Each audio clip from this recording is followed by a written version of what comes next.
তো এই হচ্ছে আমার ফ্রেন্ড, কলকাতা থেকে আমার সাথে দেখা করতে এসছে, সারিকা।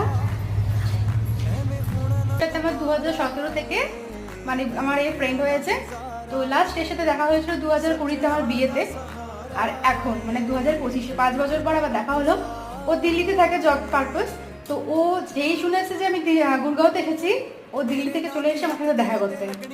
भैया बोले कहाँ जाएंगे, दिल्ली गए। आज अचानक से मेरा काम था 31 सेक्टर में गुड़गांव, तो मैंने फेसबुक पे देखा कि पूजा गुड़गांव में आई है, तो मैं सोची इसको कॉल किया, लोकेशन लिया और यहाँ पे हाजिर हो गए 5 साल बाद। এই যে সারিকাকে খেতে দিয়েছি, ও এসেছে, আমি তো একদম সারপ্রাইজ হয়ে গেছি।